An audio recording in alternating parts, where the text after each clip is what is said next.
Mesdames, Messieurs, bonjour, bienvenue dans la matinale info sur Twi TV. Tout de suite, les titres. Mesures préventives contre le coronavirus. Le président du Faso appelle à la responsabilité de tous. Vous aurez le message lancé au sortir de la dernière session du Conseil supérieur de la défense nationale dans ce journal. Et puis, les attaques de Barga et de Dinguila au cœur des échanges entre le collectif contre l'impunité et la stigmatisation des communautés et la presse le 14 mars. Le collectif tient les Korolwego pour responsables des massacres dans ces deux localités. On en parle. Voilà pour les titres. Merci de nous suivre. Le président du Faso Roch Kaboré a présidé samedi une session du Conseil supérieur de la défense nationale. La lutte contre la maladie à coronavirus, la situation sécuritaire et la politique nationale de défense et de sécurité ont été au cœur des échanges. Selon le président du Faso, le coronavirus est devenu une question de sécurité sanitaire. Il a appelé le peuple burkinabé à coopérer pour éviter la propagation de la maladie. On l'écoute. Je voudrais simplement lancer un appel au peuple burkinabé en ce qui concerne cette maladie, de coopérer, de travailler à ce qu'ensemble nous puissions nous battre conséquemment pour éviter la propagation de la maladie. Parce que nous avons deux objectifs. Il faut non seulement soigner ceux qui sont touchés, mais il faut éviter également sa propagation. C'est pour cela que je voudrais appeler tout le monde à bien comprendre les mesures que le gouvernement a eu à prendre. Ce n'est pas des mesures coercitives contre des personnes. C'est des mesures qui ont été prises pour la santé des Burkinabés. J'ai vu que, évidemment, au plan syndical, certains ont interprété ces mesures comme étant des mesures qui leur sont adressées. Je pense qu'on a un premier objectif, c'est de lutter contre cette maladie. Et c'est notre responsabilité collective. Une fois que nous aurons réussi à réduire les effets, chacun pourra marcher comme il veut et comme il l'entend. Mais je voudrais que chacun sache raison garder. Il faudra également que nous soyons conscients que les mesures préventives qui sont diffusées par le ministère, se laver les mains, éviter de se saluer, éviter de s'embrasser, et quand on a de la température, prendre conseil auprès des médecins, etc., etc. Ce n'est qu'à ce prix qu'ensemble, nous pourrons combattre cette maladie. Mais la question n'est pas simplement que sanitaire, elle est aussi économique. Parce qu'aujourd'hui, vous voyez que dans les grands pays du monde, il y a des restrictions à tous les niveaux.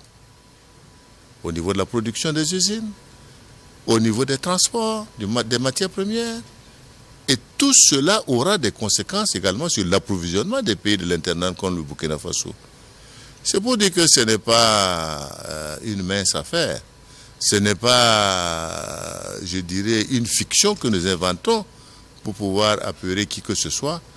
Mais il est nécessaire que nous soyons conscients que notre responsabilité morale, notre responsabilité vis-à-vis de tous les Burkinabés nous impose d'accepter les restrictions temporaires qui sont mises sur nos activités. À noter que depuis hier 15 mars, le Burkina Faso enregistre 8 nouveaux cas de coronavirus et qui porte désormais à 15 le nombre de malades depuis ce 9 mars. Et puis en réponse à cette situation, les syndicats ont décidé de suspendre la marche meeting prévue le 17 mars, mais la grève générale du 16 au 20 mars 2020 est maintenue. On parle à présent politique. Dans la suite de ce journal, des jeunes du Congrès pour la démocratie et le progrès CDP ont mobilisé la somme de 2 millions de francs CFA pour permettre à Edi Komboego de se porter candidat du CDP aux élections de novembre prochain. Le président s'est félicité de l'acte des jeunes du parti qui s'est engagé à être l'homme qu'il faut pour le rayonnement du parti et du Burkina Faso. Abdoulrahim Nini.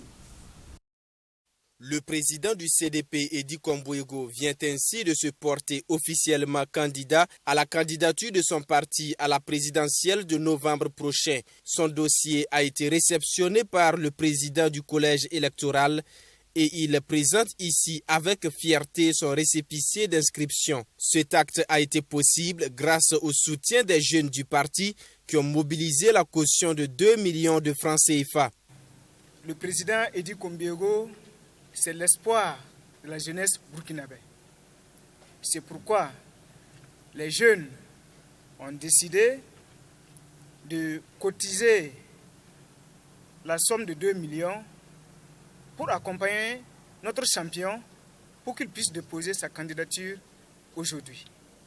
Et nous nous engageons encore, si le CDP choisit notre candidat pour être le candidat du parti à l'élection du 22 novembre 2020, nous jeunes, on s'engage encore à mobiliser les 25 millions de la caution pour que le président Edi Kombiego puisse déposer à la CENI. Pour le président du CDP, cet acte des jeunes témoigne de la confiance des militants quant à sa capacité à représenter le parti au scrutin présidentiel. Il dit avoir accepté cette proposition des jeunes au regard du contexte actuel du pays qui nécessite un changement à la tête de l'État.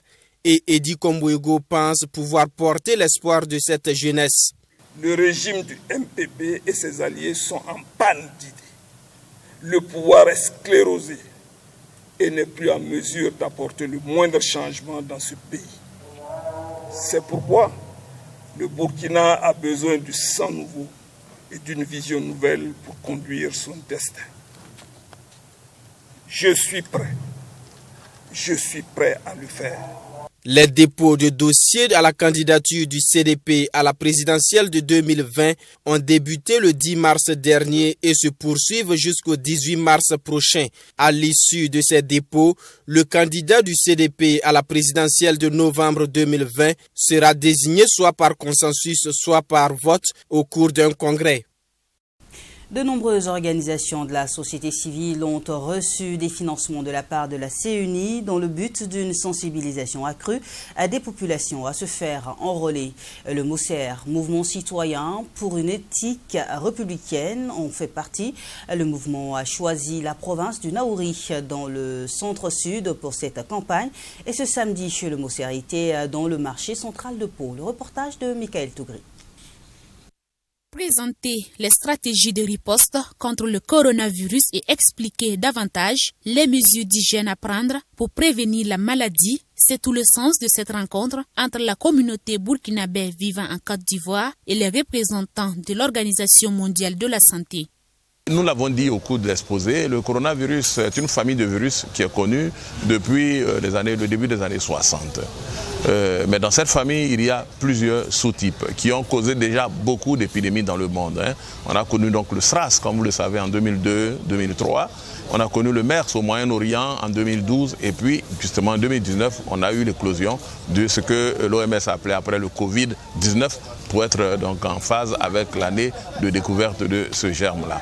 Des stratégies de lutte sont mises en œuvre par l'OMS en collaboration avec les pays touchés par le Covid-19.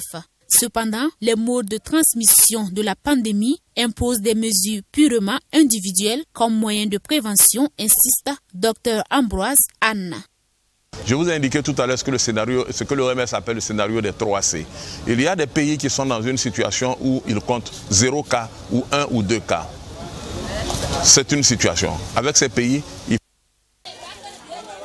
Au marché central de Pau, le mouvement citoyen pour une éthique républicaine, le MOCER, cette organisation de la société civile sensibilise les commerçants et commerçants à se faire enrôler pour les élections de 2020. Mais ce sont des acteurs du commerce véritablement déçus de la chose politique au Burkina Faso.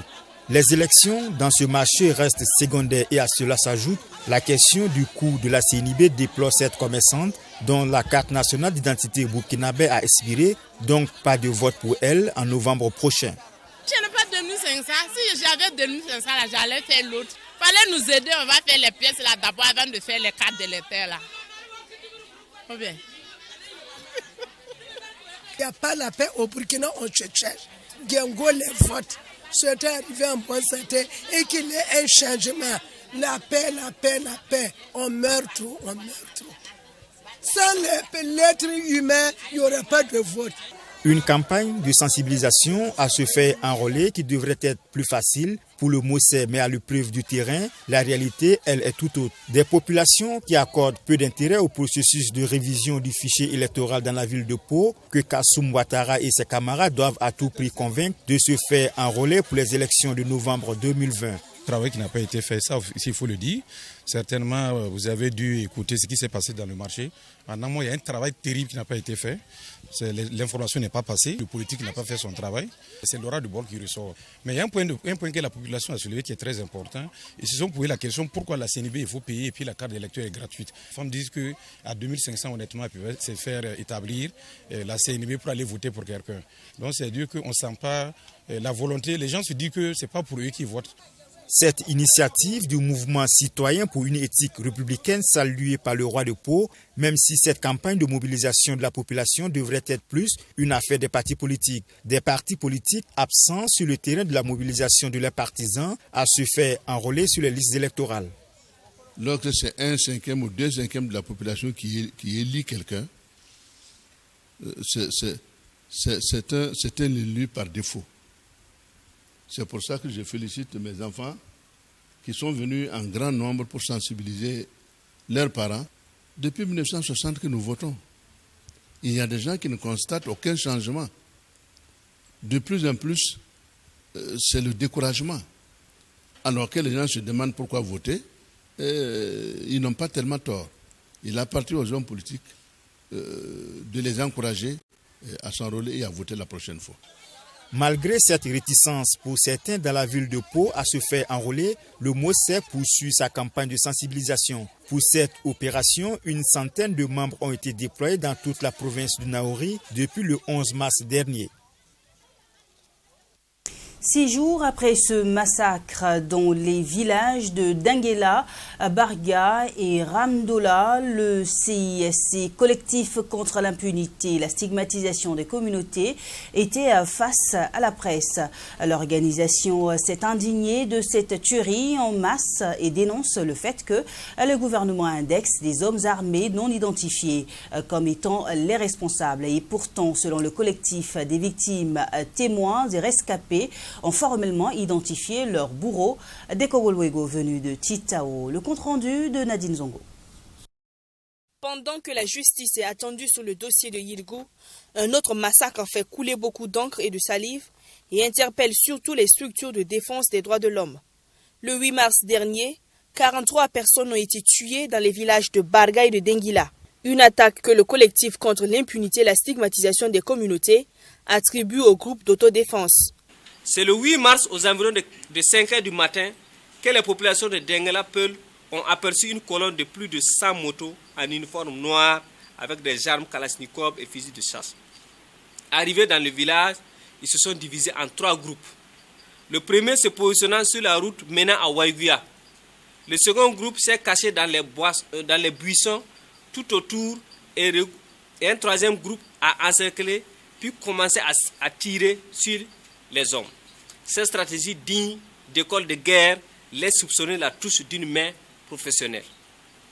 Ce fut une attaque très violente où même les enfants ont été brûlés dans des maisons. Il y a un enfant de 8 ans qui a été brûlé dans une maison face au regard impuissant de ses mamans. Une fois de plus, le collectif tient les Kogolwego pour responsables de ces tueries. Une accusation contraire au contenu du communiqué du gouvernement publié quelques jours après le massacre et qui parle d'hommes armés non identifiés. Selon le collectif, la délégation gouvernementale, dépêchée sur place au lendemain des tueries, a posé des actes d'intimidation à l'endroit des témoins. Le CISC tient donc le gouvernement pour complice. C'est un communiqué mensonger qui a été servi au peuple burkinabé. Le dit communiqué signé du porte-parole du gouvernement, Rémi Dandinou, attribue le massacre au Ani. Pourtant, les populations sont formelles. Il s'agit bel et bien des Kogolwego criminels de la commune de Titao. En plus de son caractère mensonger, ce communiqué fait du gouvernement un potentiel complice dans cette tentative de nettoyage ethnique et de crimes contre l'humanité. Selon les conférenciers, ce massacre porte à plus d'une dizaine le nombre de localités victimes de tueries. Le collectif demande au gouvernement de situer les responsabilités et surtout de désarmer les milices Korluero. Nous exigeons du gouvernement la vérité sur ce qui s'est passé réellement. D'assumer sa responsabilité entière dans ce drame en soutenant toutes les responsables administratives et politiques. De désarmer tous les Korluero criminels qui sont devenus des terroristes et de les poursuivre devant la justice. Intensifier les efforts pour protéger les populations civiles sans discrimination ethnique. Fournir les moyens adéquats et ressources nécessaires aux juges et aux FDS qui doivent protéger de manière impartiale les populations civiles. Entre le mal et le bien, il n'y a point de neutralité.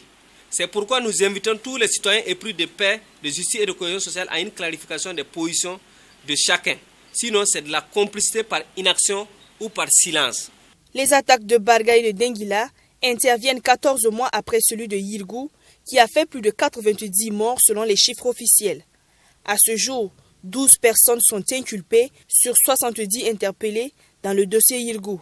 Présent à cette rencontre avec la presse, Django, le chef des Korluero, a condamné les tueries de Barga et de Denguila.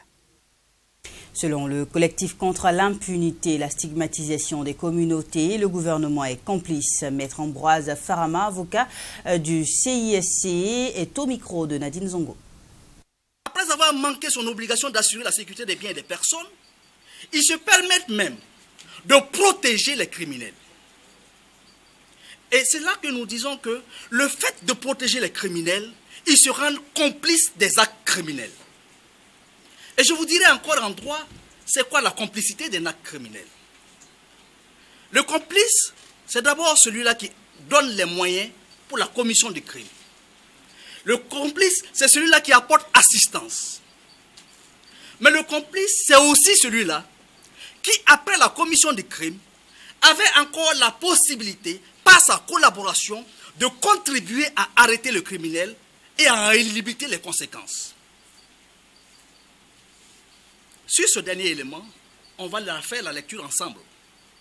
Si le complice, celui-là qui, après les événements, avait la possibilité de faire arrêter, de contribuer à arrêter les criminels et de limiter les conséquences, est-ce que les membres du gouvernement qui sont allés à Barga avaient-ils la possibilité de contribuer à faire arrêter ces criminels et à limiter les conséquences, oui ou non? Surtout que des témoins les ont rencontrés, leur ont donné l'identité des personnes qui ont commis le crime, de certaines personnes qui ont commis le crime, pas de tout le monde, mais de certaines personnes qui ont pu être identifiées. Qu'est-ce que le gouvernement a fait? Le gouvernement a-t-il procédé à l'arrestation de ces personnes dont les noms leur ont été communiqués? Non. Bien au contraire, le gouvernement leur a demandé plutôt à ces témoins de ne pas en parler. Fait plus grave, c'est que le gouvernement nous sert après un communiqué totalement contraire à ce qu'ils ont pu constater sur le terrain. Vous arrivez, on vous dit, voilà ceux qui ont commis le crime. Et vous nous servez après un communiqué pour dire, ce sont des personnes non identifiées. Ce comportement-là n'est rien d'autre que des actes de complicité. Et nous disons, les membres du gouvernement qui se sont comportés ainsi, en posant des actes de complicité, seront également poursuivis comme tels. Au Conseil des transporteurs du Burkina Faso, HCTBF, c'est le nom de la nouvelle fêtière des transporteurs du Burkina, présentée à la presse ce samedi 14 mars. Les acteurs de ce nouveau regroupement veulent se dissocier de la fêtière unique des transporteurs routiers du Burkina Faso, mis en place le 23 février dernier à Bobo-Dioulasso. Le HCTBF dit être désormais le représentant légitime des transporteurs du Burkina. Abdoulrahim Nié. El Hadj Adama Ouedraogo est le président du Haut Conseil des transporteurs du Burkina Faso, HCTBF, une nouvelle structure qui se veut la fêtière des transporteurs du Burkina Faso. Les membres de cette nouvelle organisation se démarquent de la fêtière des transporteurs mise en place lors d'un congrès tenu à Bobo-Dioulasso en février dernier. Vous êtes en train de m'informer parce que nous n'avons pas connaissance en fait de la création d'une fêtière. Nous avons appris aussi à travers en fait, votre canal qu'il y a eu un regroupement en fait, d'individus à Bobo. Nous ne voudrons pas quand même en fait, jeter l'anathème sur cette structure pour dire que en fait, elle n'est pas composée de transporteurs. Mais ce que nous savons, vous l'aurez constaté, ce sont des acteurs en fait, de transport que vous voyez là. et on se connaît entre nous, c'est la famille comme ça. Alors maintenant, en fait, les mises en scène en fait, parallèles, on n'a pas assez de temps pour nous. Notre activité nous prend tellement de temps que nous ne pouvons pas en fait, prêter attention effectivement au scénario voilà, qu'on nous présente en fait, de part et d'autre. Ainsi, le Haut Conseil des transporteurs du Burkina Faso se positionne comme le représentant légal et légitime des acteurs du transport. À ce titre, il entend représenter les organisations de transporteurs sur le plan national et international. Le Haut Conseil, comme vous l'entendez, c'est la structure en fait, qui entend chapeauter l'ensemble en fait, des organisations qui ont un rapport avec le secteur des transports. La seule structure habilitée effectivement quand même à s'exprimer au nom de l'ensemble en fait, des transporteurs en fait, du Burkina. À en croire les responsables du Haut Conseil des transporteurs du Burkina Faso, la structure regroupe des spécialistes de tous les domaines du secteur du transport. Après la mise en place de cette structure, les acteurs entendent œuvrer pour sa reconnaissance auprès des autorités, des partenaires internationaux et des populations à travers l'installation des bureaux dans toutes les régions du Burkina et même dans des pays partenaires. Et voilà qui met fin à ce journal, une édition qui a été préparée par l'ensemble de la rédaction. Merci de l'avoir suivi et bonne journée en compagnie des programmes de TWI TV.